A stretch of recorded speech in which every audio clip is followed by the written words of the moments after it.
Hello students, good morning to all of you. I am Karambir Yadav sir, physics faculty. Dear student, in our previous lecture, we discussed about hydrogen emission spectrum. As we know that hydrogen emission spectrum consists of 5 series, Lyman series, Balmer, Paschen, Brackett and Pfund series. बेटे इन 5 series में से 4 series हम study कर चुके हैं. अपना last one बचता है Pfund सीरीज. बेटे Pfund सीरीज कंप्लीट करते ही अपना जो थ्योरेटिकल पार्ट है फिजिक्स वो कंप्लीट हो जाएगा और इसके बाद हम स्टार्ट करेंगे न्यूमेरिकल पार्ट. ठीक है बेटे, तो न्यूमेरिकल पार्ट है वो हम अपना स्टार्ट करेंगे 10 ईयर से. ठीक है, यानी कि जो भी प्रीवियस न्यूमेरिकल सीबीएसई हमसे पूछ चुका है एग्जाम में उन सभी न्यूमेरिकल के बारे में हम डिस्कस करेंगे. तो मैं आपसे बस यही कहना चाहूंगा बेटे, न्यूमेरिकल पार्ट को स्टार्ट करने से पहले आपका थ्योरेटिकल पार्ट बिल्कुल परफेक्ट होना चाहिए. जिस बच्चे को थ्योरेटिकल सारे रिजल्ट लर्न है वो न्यूमेरिकल करने में बिल्कुल भी टाइम नहीं लेगा, इजीली उसको सोल्व कर पाएगा. किसी न्यूमेरिकल में उस बच्चे को किसी टाइप की कोई प्रॉब्लम नहीं आएगी. तो बेटे अब अपना जो शेड्यूल है उसको, जो आपका टाइम था उसको आप दोगुना कर दीजिए. स्टडी करने का जो टाइम था आपका उसको दोगुना कर दो, क्योंकि अब आपको थ्योरेटिकल लर्न रखना है और फिर आपको न्यूमेरिकल इंप्लीमेंट करना है. बेटे न्यूमेरिकल का जो सिंपल शॉर्टकट है वो आपका ये है कि मोर द प्रैक्टिस. जितना आप प्रैक्टिस करेंगे ना, जितना आपका पेन यूज होगा, आप उतने ही परफेक्ट बनते चले जाएंगे. न्यूमेरिकल उतना ही आपके माइंड में सेट हो जाएगा. क्योंकि भाई अपना जो फिजिक्स है ना, ये फिजिक्स एक सिंगल वर्ड पे टिका हुआ है और वो है सपोज, विजन. ठीक है, यानी कि आप जितना उसके बारे में सोचेंगे ना, जितना उसके बारे में करते चलेंगे वो उतना ही आपको आता चला जाएगा. समझ रहे हैं ना? तो बेटे न्यूमेरिकल पार्ट बिल्कुल इजी पार्ट है अगर आपका थ्योरेटिकल पार्ट स्ट्रांग है. ठीक है, आप कोई भी न्यूमेरिकल करते हैं तो सबसे पहले उसके थ्योरेटिकल्स क्या क्या रिजल्ट्स बने हैं उन रिजल्ट्स को अच्छे से अपने माइंड में सेट कीजिए. उसके बाद आप देखना कोई भी न्यूमेरिकल मुश्किल नहीं होगा. ठीक है, तो बेटे सबसे पहले हम अपना जो लास्ट सीरीज बचा हुआ था Pfund सीरीज उसको सोल्व करते हैं और उसके बाद सोल्व करेंगे न्यूमेरिकल. ठीक है, so right our next topic Pfund series. देखो बेटे, Pfund series hydrogen emission spectrum में कब ऑब्टेन होगा? तो आप ये कह सकते हैं this series is produced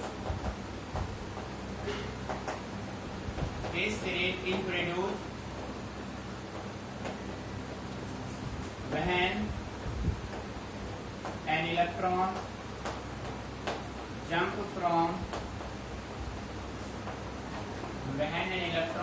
from higher orbits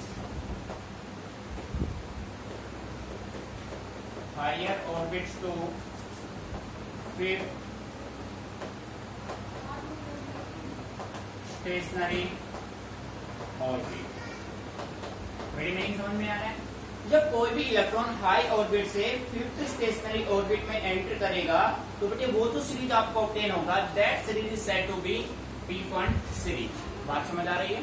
ठीक है, that is we can say right NF इसका फिक्स होगा. बेटे NF quantum number of final state इसका फिक्स होगा 5. ठीक है, we can say right 10 for Pfund series, 10 for Pfund series. Wave number is equal to 1 by lambda is equal to R 1 by NF का square. बेटे NF fix है इसका 5 का square minus 1 upon NI का square. ठीक है, तो बेटे यहाँ पे जो NI आपका होगा ना वो क्या होगा? NI क्या होगा? 6, 7, 8, 9 और इन्फिनिटी तक हो सकता है. मीनिंग समझ में आ रहा है? ठीक है, अब देखो बेटे Pfund सीरीज में भी आपसे ये पूछा जा सकता है what is the maximum and minimum wavelength of an electron for Pfund series. तो मैक्सिमम मिनिमम का आपका सेम फंडा रहेगा. मैंने आपसे कहा था बेटे NF आपका फिक्स है, चाहे आप मैक्सिमम निकालो चाहे आप मिनिमम निकालो. जैसे लाइमैन के लिए NF है 1, बाल्मर के लिए 2, पार्सन के लिए 3, ब्रैकेट के लिए 4 एंड Pfund के लिए 5. NF की हमें कोई प्रॉब्लम नहीं है, वो हमारा फिक्स है. प्रॉब्लम है NI. बेटे NI की वैल्यू का मैंने आपको शॉर्टकट दिया था. जब आप मैक्सिमम वेवलेंथ फाइंड आउट करें तो उस कंडीशन में जो NI की वैल्यू आपको चाहिए, जो आपका NF फिक्स है उस फिक्स वैल्यू में आप 1 प्लस कर दो, वो किसकी वैल्यू बन जाएगी? NI की फॉर मैक्सिमम वेवलेंथ. और मिनिमम का आपको मैंने क्लियर कर दिया था. मिनिमम वेवलेंथ आप किसी भी सीरीज का फाइंड आउट करें बेटे उसके लिए फिक्स है NI इंफिनिटी. ठीक है, सो यहाँ पे मैं नोट कर देता हूँ. देखिए फॉर मैक्सिमम और लॉन्गेस्ट वेवलेंथ, और maximum wavelength for Pfund series n i बेटे क्या होगा 5 के बाद क्या आएगा 6, ठीक है। और बेटे फॉर मिनिमम और शॉर्टेस्ट, फॉर मिनिमम वेवलेंथ बेटे मिनिमम वेवलेंथ के लिए एन आई आपका क्या रहेगा इंफिनिटी, ठीक है। मीनिंग समझ में आ रहा है। एक बार इसको आप अच्छे से नोट कर लीजिए, उसके बाद बेटे मैं इन सभी का आपको एक शॉर्ट कर देता हूँ कि आप कैसे इसको माइंड में रखेंगे। भाई कई बार ये सीरीज आपस में मतलब कॉन्ट्रडिक्शन हो जाए, ऊपर नीचे आप कर दो तो पूरा सीक्वेंस बिगड़ जाएगा, एनएफ की वैल्यू आप फिक्स नहीं कर पाएंगे। तो बेटे इसके लिए भी आपको मैं एक शॉर्ट कर दे रहा हूँ जिससे ये एनएफ की वैल्यू आपको परमानेंटली माइंड में रहेगी, ठीक है। पहले इसको नोट कर लीजिए।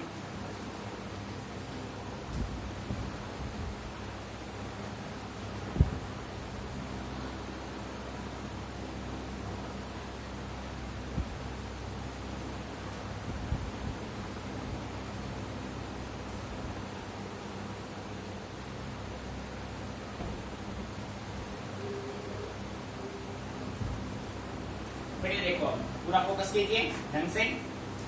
भाई आपके पास हाइड्रोजन एमिशन स्पेक्ट्रम में 5 सीरीज हैं, लाइमैन, बाल्मर, पार्सन, ब्रैकेट, पीफन। अब बेटे आप इनको कैसे लर्न करेंगे ध्यान दीजिए। एक इसमें एक क्वेश्चन अपना ये भी बनेगा बेटे ये कौन से रीजन में लाई करेगा, तो वो अपना पॉइंट होगा this series belong to infrared region, infrared region, ठीक है बेटे। अब इन सभी को लर्न करने का मैं आपको एक शॉर्टकट दे रहा हूं। एक तो आपको ये लर्न करना है कि कौन सा सीरीज कौन से रीजन में लाई करता है, ठीक है। तो देखो इसके लिए अब मैं इसको रफ कर रहा हूं भाई, ठीक है। देखो बेटे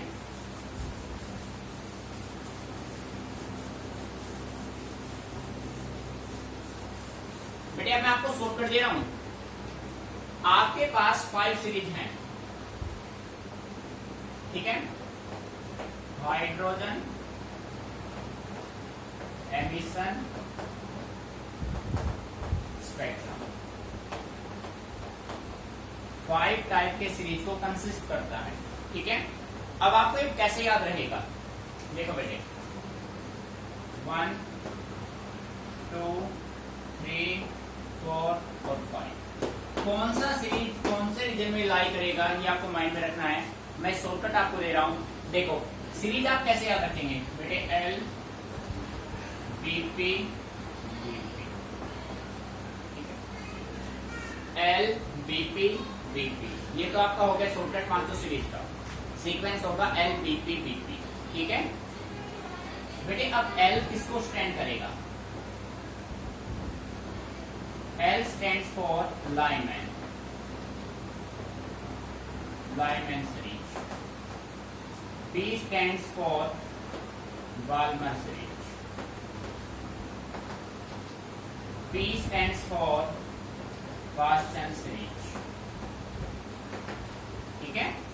B stands for bracket series. P stands for P-fund series. Fund fund तो बेटे लास्ट में जमा होगा, सही बात है ना भाई, ठीक है। लाइमैन, बाल्मर, पार्सन, ब्रैकेट और पी फंड, बात समझ आ गई। अब बेटे कौन सा सीरीज कौन से रीजन में लाई करेगा उसकी बात करते हैं। देखो भाई ढंग से, इसका शॉर्टकट है यू वी आई। देखो बेटे कौन सा सीरीज कौन से रीजन में लाई करेगा उसका आपका शॉर्टकट बनेगा U V I, U V I. बेटे U stands for, ध्यान देना, U stands for ultraviolet region, ultraviolet region. V stands for visible region, infrared region.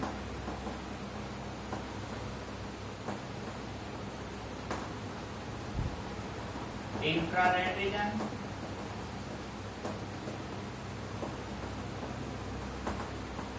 infrared region,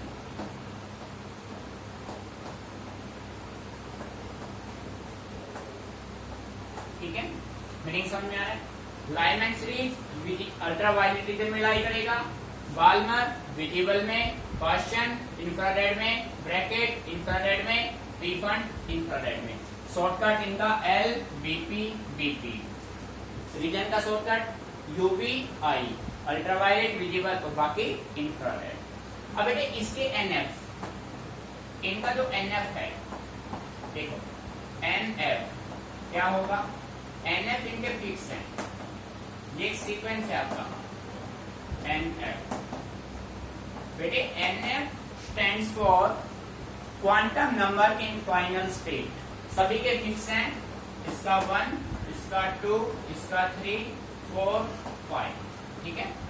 ये शॉर्टकट आप माइंड में रखेंगे तो भूल नहीं पाएंगे, चीजों को सही तरीके से मेंटेन करेंगे, ठीक है बेटे।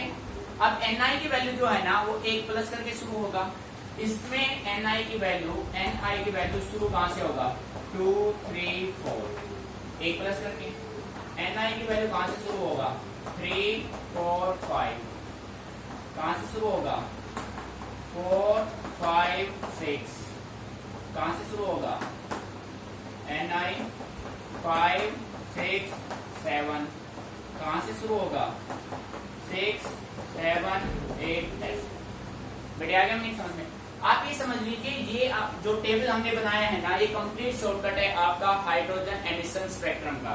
बेटे इसको माइंड में सेट कर लीजिए, फिर न्यूमेरिकल में देखना आपको कोई प्रॉब्लम नहीं होगी, ठीक है।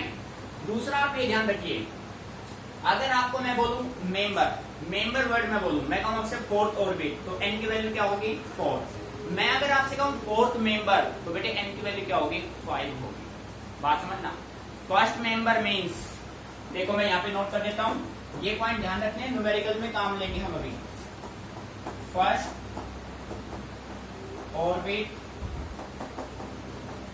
Means n is equal to 1. First member means n is equal to 2. बेटे अगर ऑर्बिट वर्ड है तो जो भी ऑर्बिट होगा, फर्स्ट है तो n की वैल्यू 1, सेकंड है तो 2, थर्ड है तो 3। अगर मेंबर बोल दिया जाए, first member, second member, first member है तो n की वैल्यू 2, सेकंड मेंबर है तो n की वैल्यू 3। बात समझ आ रही है, ठीक है। यानी 1 प्लस करके, जैसे मैं आपसे कहूं first member of Lyman series, first member of Lyman series की बात करें तो बेटे n की वैल्यू क्या होगी, 2। फर्स्ट मेंबर तो ये है, सेकंड मेंबर ये है। लाइमैन सीरीज का first member, second member, third member, Balmer का first member, second member, third member. बात समझ आ गई, मैंने अच्छे से clear, note it down carefully, ठीक है।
बेटे आप देखो, अब इसी के बेस पे अब हम शुरू करते हैं न्यूमेरिकल्स। बेटे थ्योरेटिकल पार्ट आपका कंप्लीट हो चुका है, अब हम बात करते हैं न्यूमेरिकल्स की, ठीक है। देखो फर्स्ट न्यूमेरिकल हम सोल्व करेंगे, आपको अच्छे से न्यूमेरिकल का बेटे जो बेस है ना वो है आपका थ्योरी।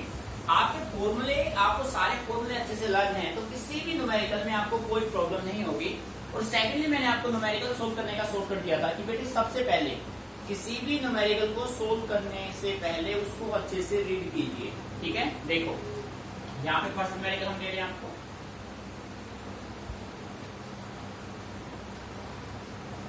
बेटे क्वेश्चन आपका ये है, देखो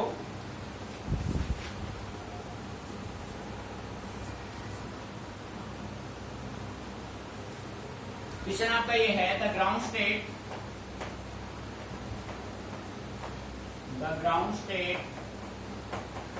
energy of hydrogen atom, the ground state energy of hydrogen atom is 13.6 electron volt. Minus का ये रखा है भाई, माइनस का 13.6 इलेक्ट्रॉन वोल्ट। ठीक है, what is the kinetic energy and potential energy of the electron in ground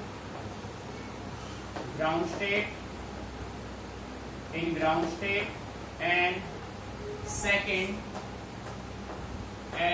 second excited state।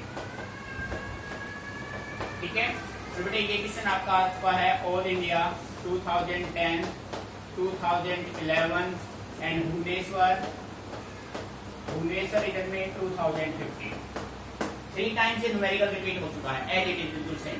ठीक है, क्वेश्चन को अच्छे से समझिए। पहले किसी भी न्यूमेरिकल को सोल्व करने से पहले आप उसको अच्छे से रीड कीजिए। देखो, the ground state energy of hydrogen atom is this. बेटे ग्राउंड स्टेट एनर्जी आपको दे रखा है -13.6 electron volt. What is the kinetic energy and potential energy of the electron in the ground state and second excited state. ठीक है, question तो समझ में आ गया होगा। तो बेटे सबसे पहले हम यहाँ पे किसी भी न्यूमेरिकल को सोल्व करने से पहले आप उसको फॉलो कीजिए गिवन डाटा, कि भाई आपको क्या दे रखा है, क्या आपको फाइंड आउट करना है।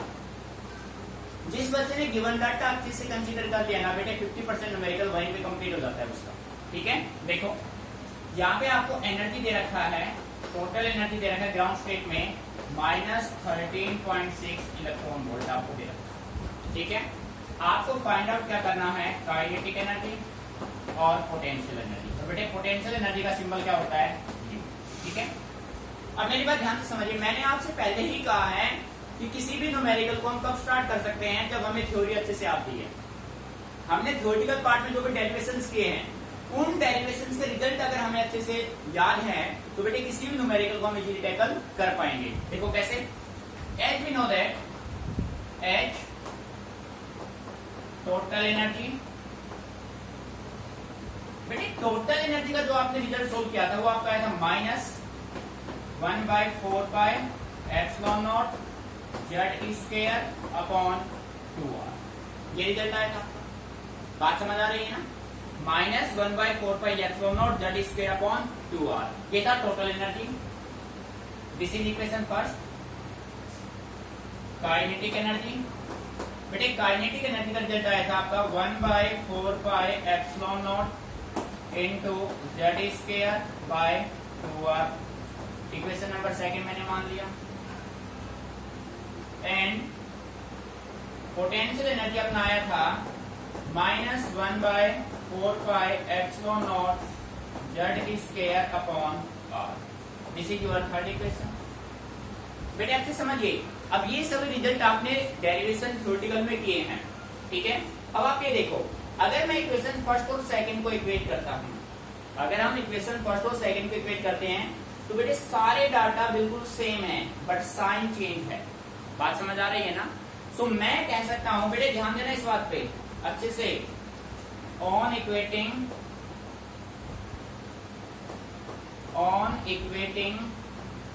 Equation first and second we gate.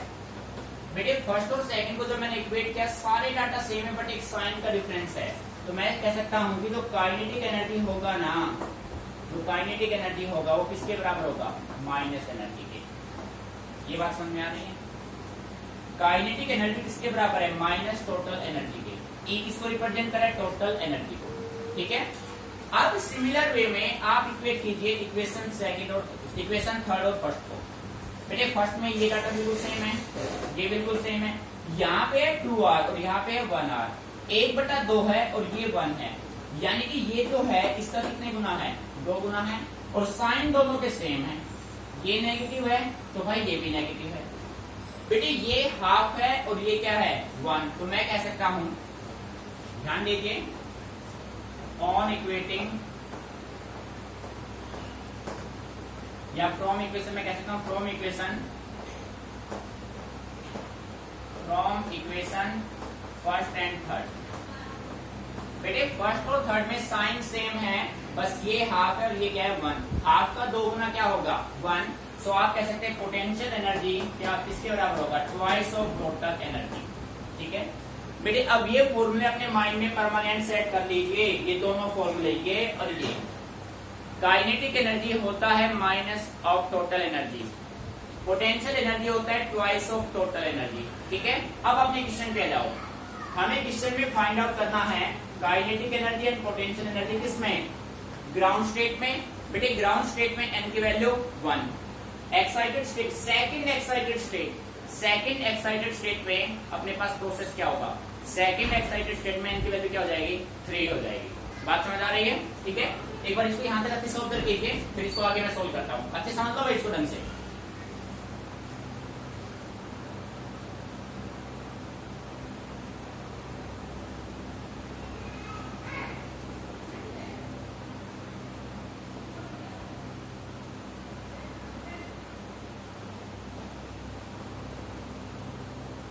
यहाँ तक ठीक है। अब करें न्यूमेरिकल सोल्व। देखो यहाँ पे मैं फर्स्ट हेडिंग डाल लेता हूं for ground state.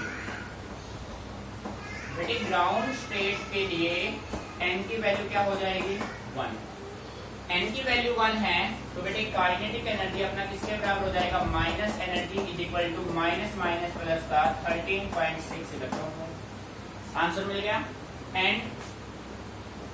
And potential energy equal to plus का 2 ऑफ टोटल एनर्जी, तो बेटे 2 इंटू अपने पास क्या होगा 2 गुना हो जाएगा टोटल एनर्जी का, टोटल एनर्जी अपने पास क्या है माइनस का 13.6।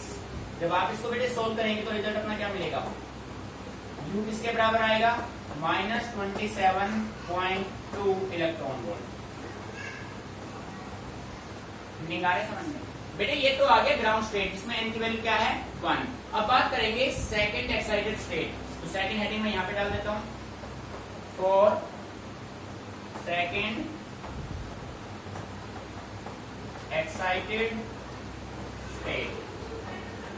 बेटे सेकंड एक्साइटेड स्टेट के लिए एन की वैल्यू क्या हो जाएगी 3 हो जाएगी, एन की वैल्यू क्या हो जाएगी 3। ठीक है, so kinetic energy is equal to minus energy, और बेटे डिवाइड किससे करोगे एन स्क्वायर से, तो आप कह सकते हैं माइनस माइनस प्लस का 13.6 अपॉन एन का स्क्वायर करोगे बेटे 3 का square is equal to 13.6 upon कितना होगा 9। ठीक है, तो आप इसको सोल्व करेंगे तो बेटे ये अपने पास कितना आएगा 1.51 इलेक्ट्रॉन वोल्ट। ठीक है, नहीं समझ में आ रहा है भाई? अपना बेसिक फॉर्मूला क्या होता है माइनस 13.6 अपॉन एन स्क्वायर, तो एन का स्क्वायर क्या 3 का स्क्वायर क्या, आप निकालेंगे इसका पोटेंशियल एनर्जी, तो बेटे पोटेंशियल एनर्जी इसका क्या हो जाएगा 2 टाइम्स हो जाएगा। ठीक है, so potential energy U is equal to 2 into total energy, तो बेटे 2 इंटू कितना कर दो मैं, देखो 2 इंटू यहाँ पे डाटा दोनों के सेम है, टोटल एनर्जी अपने पास कितना है माइनस का 13.6 बाय 2 और किसका 3 का स्क्वायर। ठीक है बेटे, जब आपने इसको सोल्व किया तो 2 इंटू माइनस का 1.51, तो बेटे माइनस का 3.02 electron volt. This is your required result for potential energy. आया मीनिंग समझ में? ठीक है, तो बेटे इस तरीके से आप न्यूमेरिकल को मेंटेन करेंगे। देखो मैं फिर बता देता हूँ आपको, यहाँ से आपने रिजल्ट बना लिए, काइनेटिक एनर्जी माइनस का 1, ये रिजल्ट माइनस माइनस प्लस हो गया। ग्राउंड स्टेट में एन की वैल्यू 1 है, अपना जनरल फॉर्मूला था E equal to minus 13.6 upon N square. बेटे वैल्यू आपने पुट की, एन का स्क्वायर 3 का स्क्वायर, n का स्क्वायर 3 का स्क्वायर। अगर एक्साइटेड फर्स्ट एक्साइटेड स्टेट का मतलब n की वैल्यू 2, सेकंड एक्साइटेड स्टेट का मतलब n की वैल्यू 3। ठीक है बेटे, ये माइंड में रखना है permanent, note it down carefully.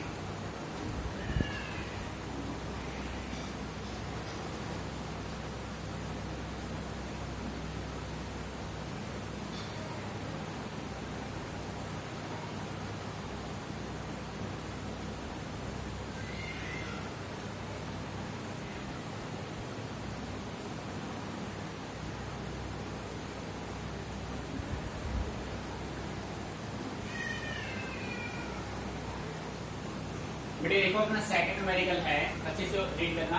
The radius of inner most orbit of a hydrogen atom is 5.3 × 10⁻⁻11 metre. What are the radii of n = 2 and n = 3 orbits. ठीक है बेटे, ये रेडियाई हमें यहाँ से फाइंड आउट करने हैं। तो देखो बेटे, जैसा कि आप सभी जानते हैं, सॉल्यूशन यहाँ पे हम कर रहे हैं। Solution as we know that radius of an orbit r equal to epsilon naught h square n square upon pi m z square। ये होता है। तो यहाँ से तो हमें भाई r और n का रिलेशन फाइंड आउट करना है। तो बेटे यहाँ से मैं कह सकता हूँ कि जो रेडियस ऑफ ऑर्बिट है वो n के साथ कैसे वेरी कर रहा है, ऐसे वेरी कर रहा है।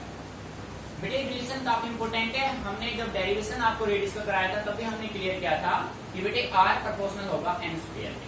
ठीक है, तो देखो भाई फॉर ग्राउंड स्टेट मैं कह सकता हूं फॉर ग्राउंड स्टेट, बेटे ग्राउंड स्टेट के लिए n की वैल्यू क्या होगी 1 एंड रेडियस आपका होगा 5.3 × 10⁻⁻11 मीटर। ठीक है, अब हम बात करते हैं for n = 2। So case number 1 for n = 2।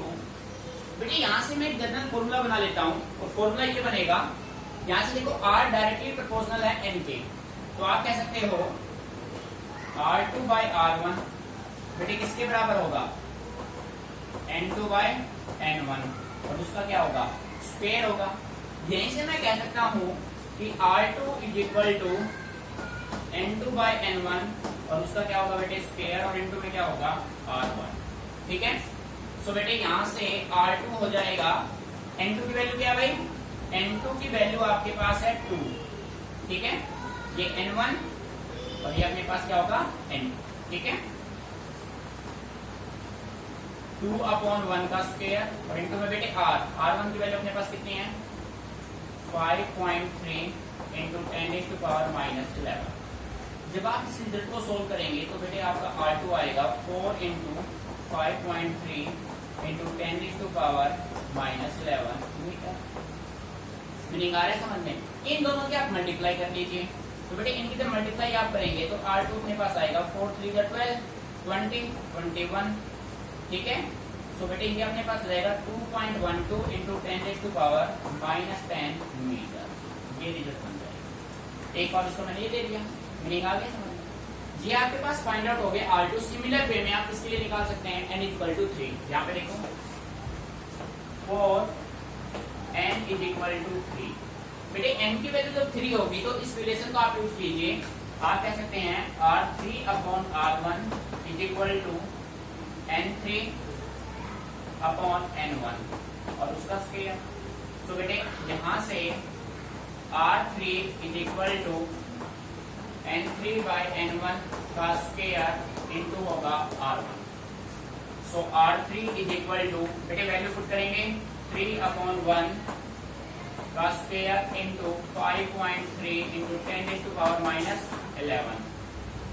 R3 अपने पास क्या होगा 9 × 5.3 × 10⁻⁻11 मीटर।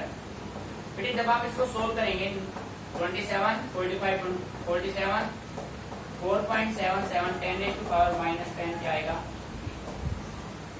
ठीक है, बेटे पूरे न्यूमेरिकल में जो मेन था ना वो एक सिंगल वर्ड था, वो बस ये रिलेशन था। जिस बच्चे को रिलेशन अच्छे से क्लियर है न्यूमेरिकल में उसको किसी टाइप की कोई प्रॉब्लम नहीं आएगी, इजीली आप न्यूमेरिकल को सोल्व कर पाएंगे। दोनों डाटा आपके सामने। ठीक है, और सेकंड आपका कैलकुलेशन मैटर करता है। जितना फास्ट आपका कैलकुलेशन होगा रिजल्ट जल्दी आप ऑब्टेन कर लेंगे। ठीक है,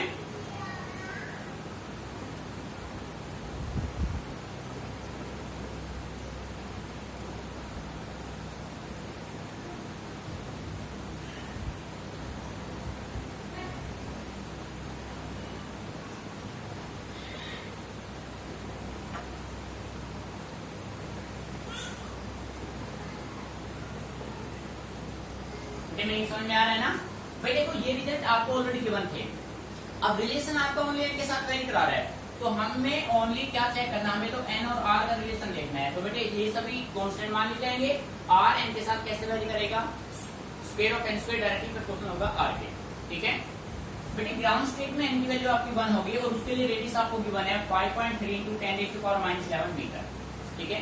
अब आपको रेडियस फाइंड आउट करना था n = 2 एंड n = 3। तो बेटे n की वैल्यू आपके पास n1 आपके पास 1 है, ठीक है, n2 आपके पास 2 है और n3 आपके पास, n3 की वैल्यू आपके पास क्या है, 3 है, ठीक है। अब यहां से आपने एक रिलेशन बना लिया R2/R1 क्या होगा बेटे, R2 proportional n2, R1 proportional n1। तो R1 आपके पास गिवन है, n2 गिवन है, n1 तो क्या निकाल लेंगे आप, R2, ठीक है।